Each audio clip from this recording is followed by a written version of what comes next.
Is Santa Monica Studio holding their cards to their chest? Do they not want you to hear about all the shiny new changes and enhancements to Kratos' last adventure in the Norse realms before you get your hands on the game? Well, yeah. Previews for God of War Ragnarok have been out for almost a week now, and it comes as no surprise that the game is being universally praised so far for its incredible enhancements to gameplay, a killer opening, and a myriad of ways in which it differentiates itself from its predecessor while also very much retaining the core identity of God of War 2018.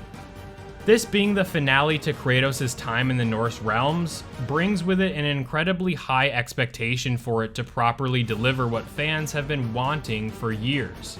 Many games like to spread out releases in trilogies, as is very common with the film industry. Just like God of War's saga in ancient Greek mythology, the mainline, numerical entries for those games spanned across 3 main titles, with a variety of spin-off titles that addressed the other story beats in that timeline. However, with God of War's current focus on delivering 2 games to tie off the Norse saga for Kratos, the demand and expectation for something large and substantial is on the forefront of most gamers' minds. God of War 2018 was an incredible game in nearly every regard, and with the recent previews about God of War Ragnarok's first 5 hours floating around in the public conscience, many players are scratching their heads if this second and final game in the Norse saga is going to serve as a fulfilling payoff for the 4.5 years we have all been waiting. With many previewers claiming that God of War Ragnarok's first 5 hours are playing it quite close to the feel of God of War 2018, some gamers are concerned that this may be just more DLC. Well, sorry haters, because that definitely does not sound like that's going to be the case. God of War Ragnarok starts off right where its predecessor left off, with Kratos and Atreus living through the 3 harsh winters of Fimbulwinter at their home in Midgard.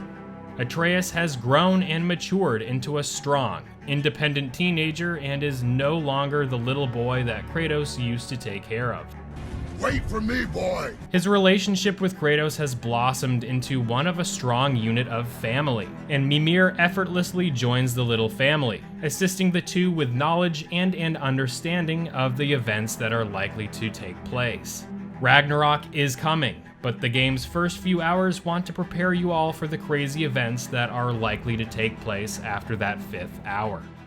Those who have played the game claim that the game transitions effortlessly from the previous God of War 2018 into God of War Ragnarok, as the controls and feel to the title are just how you remember.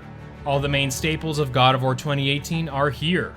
Large areas to explore, with many completely optional areas tucked away off the main path to peruse if the player so chooses to perhaps tackle challenging tough mini-bosses for extra loot, or assisting characters in need through the game's side content. The game's attention to detail is said to be incredible, and among the best the PS5 has on offer while playing on Sony's latest piece of hardware, with the DualSense controller offering extended levels of immersion with every slash, gouge, blunt strike, and thrust being able to be felt through the controller.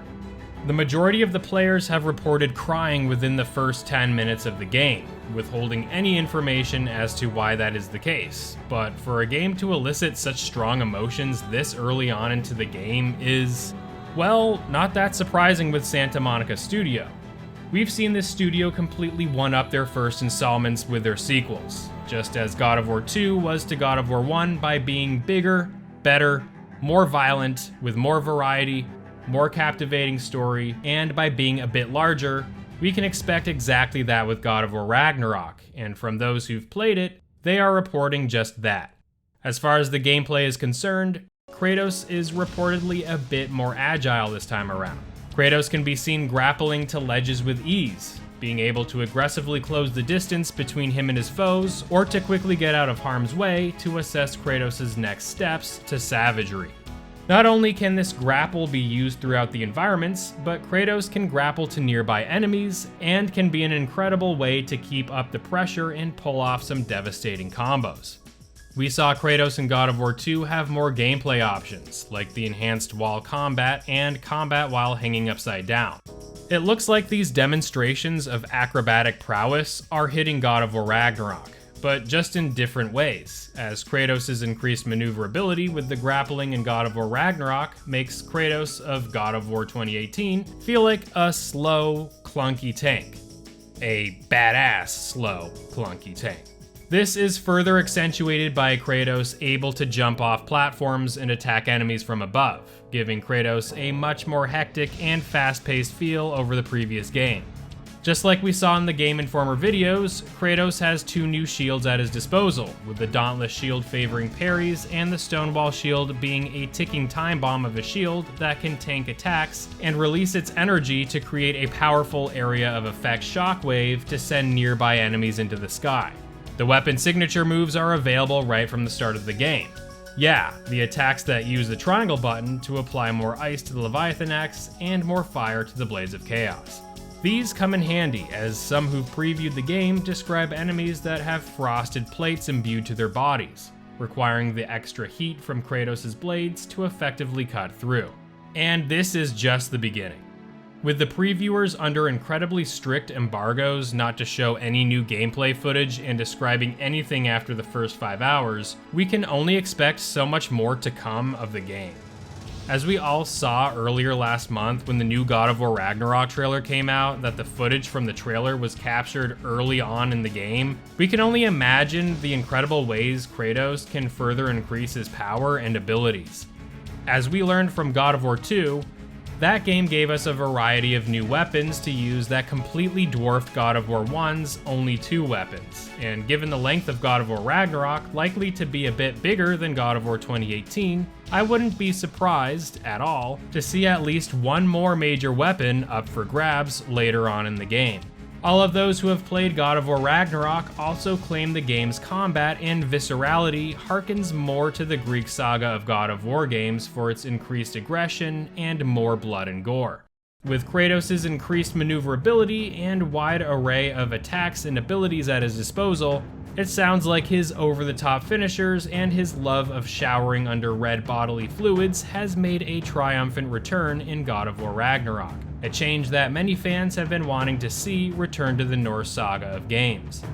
Atreus is an exceptionally skilled archer, and with his age and increased size and athletic ability, serves to be even more agile than his already speedy father, able to take care of enemies both near and far with his bow and arrow, while also climbing ahead of his father to scout out potential dangers that may befall the pair. Now, you may argue that this is just game design, and that sequels are often very much like the games they follow up to and are just bigger and better than their previous entry, and to that, absolutely true. But notice that just because God of War Ragnarok seems to play it relatively safe by not showing us all of its cards immediately within the first 5 hours of the game, you have to understand why the developers at Sony Santa Monica are doing this. Those gameplay trailers we've all seen, these previews that we are getting now from the press, is exactly what we have seen from the trailer so far. Are the developers keeping their cards close to their chests? Well, yeah. They don't want their sequel to their best-selling game to be ruined by showing the world all the awesome amounts of new features and details they've packed into this game. And in addition to that, every one of them has said that their 5-hour window of gameplay allotted for the preview ends right at the cusp of something massive about to take place in the game's story that is bound to send the game off and seriously pick up speed and as much excitement and fervor that all of us fans are craving for in this sequel.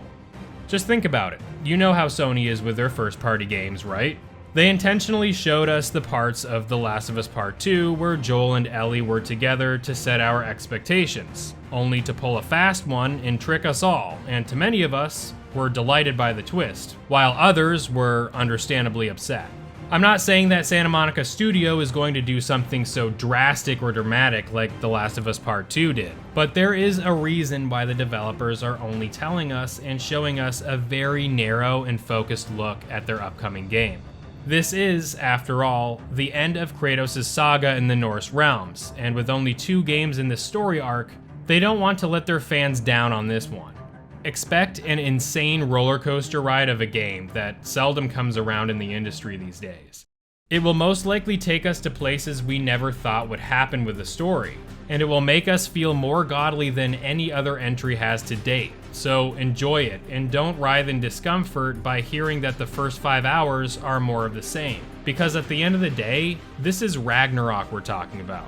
Don't expect Kratos and the boy to just sit there while the rest of the Norse world attempts to swallow them whole. And I hope the violent claws of Ragnarok don't do the same thing to you, too. Do you think Santa Monica Studio is playing it safe and holding their cards to their chests? What do you think about all the previews and the news regarding the game's first 5 hours? I'd love to hear your thoughts in the comments below, and make sure to like and subscribe to the channel if you love the content. Go ahead and hit this video here on your screen for more in-depth news about what we learned from the previews of the game to stay up to date on everything God of War Ragnarok. Again, thank you all for the awesome support, and I will see you real soon on Friday for our next video. Peace, friends.